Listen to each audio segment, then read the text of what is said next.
চট্টগ্রাম বন্দরে জুলাইয়ে কমলেও আগস্টে ঘুরে দাঁড়িয়েছে আমদানি রপ্তানি খাত।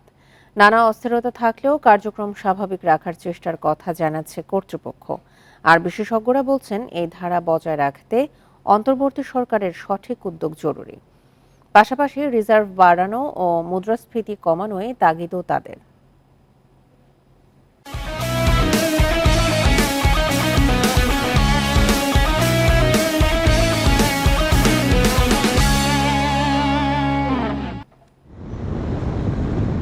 চট্টগ্রাম বন্দরের তথ্যমতে জুন মাসের তুলনায় জুলাই মাসে কন্টেইনারে পণ্য আমদানি কমেছে প্রায় ১২০০ একক, রপ্তানি কমেছে ১০,০০০ এককের বেশি।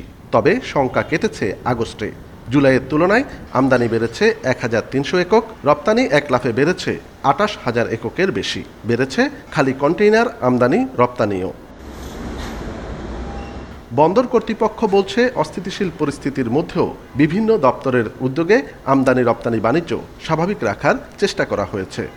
রেলওয়ে কর্তৃপক্ষ ওরা পজিটিভ সাড়া দিয়েছে, ওরা ট্রেনের সংখ্যা বাড়িয়ে দিয়েছে এবং ট্রেন সার্ভিসটাকে স্মুথ করেছে এবং কাস্টমস কর্তৃপক্ষ দ্রুত ডেলিভারি দেওয়ার জন্য যা যা করণীয় সব কিছু করেছেন। বিশেষজ্ঞরা বলছেন আমদানি রপ্তানি ইতিবাচক রাখতে অর্থনৈতিক সংস্কারে অন্তর্বর্তী সরকার যেসব উদ্যোগ নিয়েছে সেসব দ্রুত কার্যকর করা জরুরি।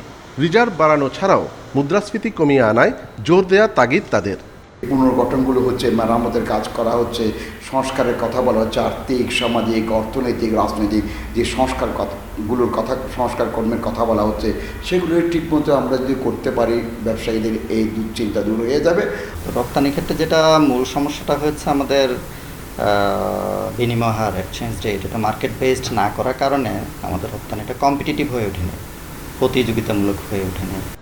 দেশের আমদানি রপ্তানির ৯২% পরিচালিত হয় চট্টগ্রাম বন্দর দিয়ে। অনুপম শীল, ইন্ডিপেন্ডেন্ট নিউজ, চট্টগ্রাম।